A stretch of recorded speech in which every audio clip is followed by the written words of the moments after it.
Hello and welcome to a new episode on Sadhana World Foundation. As you know, we are extremely passionate about crafting young lives by presenting them stories from our folktales and lessons in history, all focused on moral values. We believe that these stories have tremendous amount of teachings which help our young adults and young children emerge into stronger and better human beings. Today, we have picked up a story about wealth versus knowledge.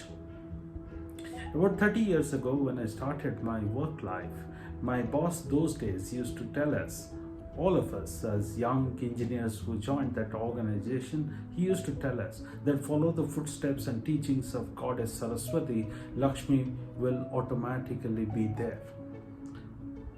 What he meant is that whatever Goddess Saraswati stood for or represented, like in pursuit of knowledge, wisdom, skills, and methods, if we do all of that, then in our lives we will be able to achieve our goals that are given in our offices and the personal financial goals that we all have.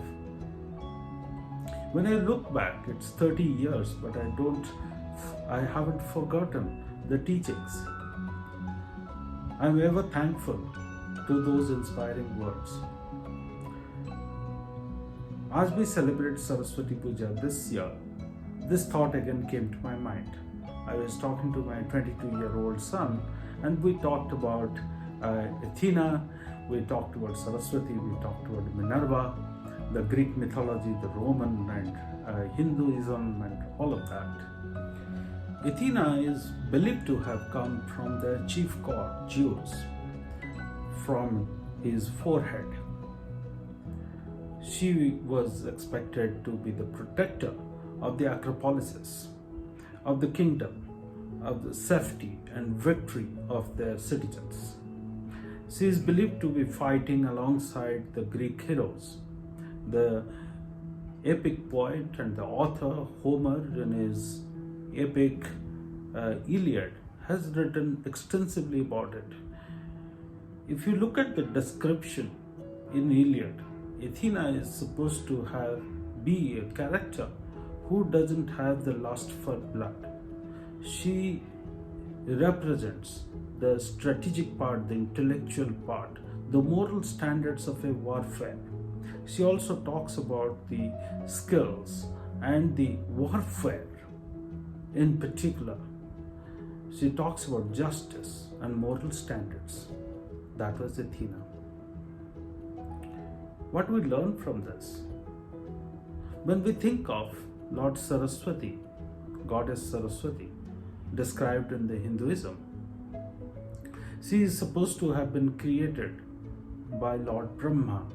Brahma is expected or is believed in the Hinduism to be the creator of this cosmic universe. After Brahma created the universe, he wanted certain kind of systems and orders to be in place. He was looking for some assistants who will bring that wisdom to be able to conceive of formulae which will be embedded in the universe, so that the same events or a set of events repeat with certain degree of predictability, and the activities will run eternally.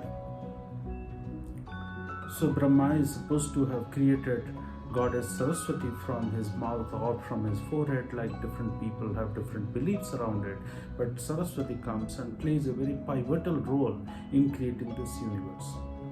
Brahma and Saraswati together create the sun, the moon, the planets, the sky, the entire universe. Over a period of time, the mountains, the rivers, the oceans, the plants, the various other living beings get created in this world. And the formula by which the birth and death, the cycle of various species get created, and this universe is supposed to be running eternally, or is expected to be running eternally. So Goddess Saraswati has played an extremely important role in this process of creation. Gandharvas got created who came from the fragrance of the flowers. They were the demigods. They were very close to the gods, but there was a difference between the gods and the demigods. Gods had access to something very exclusive called somras, which was an elixir of life, which was like the concoction or a nectar which made them immortal. But very interestingly, gods being gods had delegated this job to the demigods to protect the somras. The demigods did not know, Gandharvas did not know what that somras is all about. A couple of them got interested over a period of time and they stole it away, they hid it somewhere. The gods obviously became very worried about it because they were about to lose their exclusivity. They didn't want to fight a war with the demigods because they were in close relationship with them, and they wanted someone to tactically take the somras away. So they go to Lord Brahma and Goddess Saraswati. Goddess Saraswati comes to their rescue.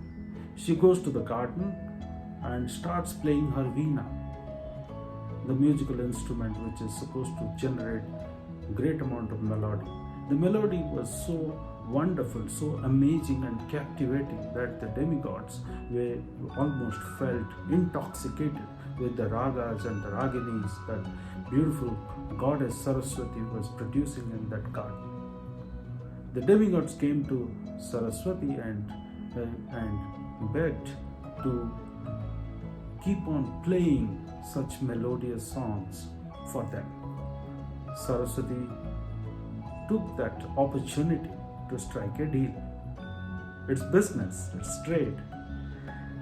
She got the somras back from them, and in exchange of getting the somras back from them, she promised to teach them music and to bless them with the power to create the rendition of music which will be amazing, and they will be able to perform in front of the gods. So is the folktale. But what do we learn from these two mythological stories that we talked about, Athena and Goddess Saraswati? If you see both the stories, and there are various parts of this world, whether in Burma, whether in Thailand, Japan, many places, Cambodia, many places, different forms of such beliefs and stories exist. What do we learn from these stories? Amazingly common things that we learn from our Hindu mythological story about Saraswati and the Greek mythological story about Athena. The similarity is that whether it is music, whether it is sport, whether it is warfare, whether it is about any particular skill or any particular profession, there are methods. And these methods have to be practiced over and over again so that you are able to improve on it. If you do that, like Saraswati was victorious in winning the somras back, or the wealthy, because she could get the most precious thing for the gods back in her hands.